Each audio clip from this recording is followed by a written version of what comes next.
Good evening and welcome to the channel's studios here in London with your international news around the world in 5.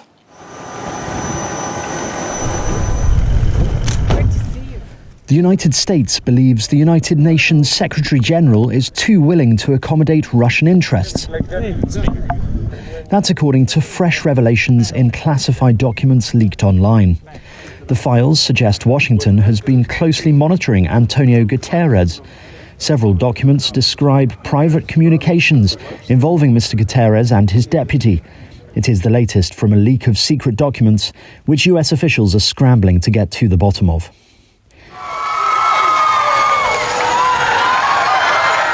US President Joe Biden has thanked the town of Dundalk for a homecoming welcome. Crowds lined the streets despite the rain to welcome the president, who shook hands with locals before visiting a restaurant and speaking at a pub nearby. The United States will remain a central and fundamental partner. It is a privilege to welcome you here, Mr. President, to celebrate all that has been achieved. Ireland's Deputy Prime Minister, Michael Martin, introduced Joe Biden to a waiting audience at the Windsor Bar. Welcome home, Mr. President. The US leader spoke of his local connections, telling assembled relatives that he would be back. Thank you all for the homecoming welcome. The bad news for all of you is we'll be back. There's no way to keep us out, but thank you, thank you, thank you. We love you.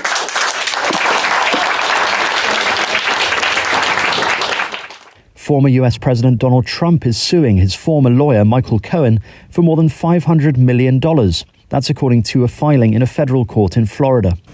The lawsuit comes after Cohen, once Trump's so-called fixer, testified before a Manhattan grand jury that later indicted Trump on 34 felony counts of falsifying business records, marking the first time in US history that a former president has been charged with a crime. I feel fine. A little twisted, to be honest. I regret the day I said yes to Mr. Trump. I regret all the help and support I gave him along the way. I am ashamed of my own failings and publicly accepted responsibility for them by pleading guilty in the Southern District of New York.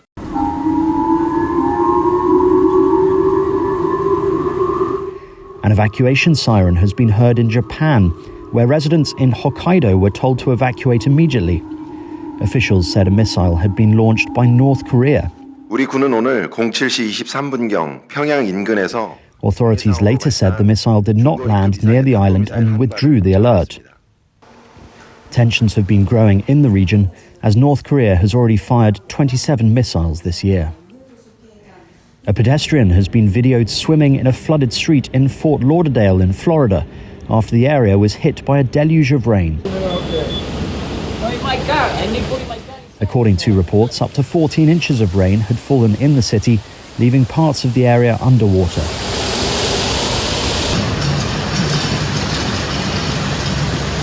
The National Weather Service reported that a flash flood emergency had been issued in Fort Lauderdale following the downpour. And finally, Britain's Royal Mint has unveiled celebratory coins, including a 50 pence and £5, marking the coronation of King Charles III next month.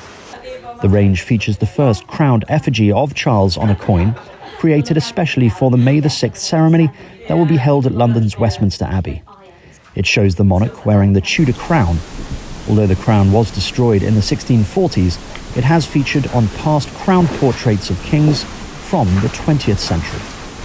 We have a full range of coins to celebrate the coronation, starting with a 50 pence. We also have a £5 crown and an ounce range. The 50 pence on the reverse, on the back of the coin, is a design of Westminster Abbey, and that is obviously where King Charles III will hold his coronation.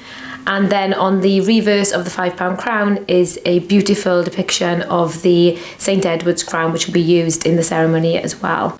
And that's your international news around the world in 5. Now back to the channel's studios in Lagos.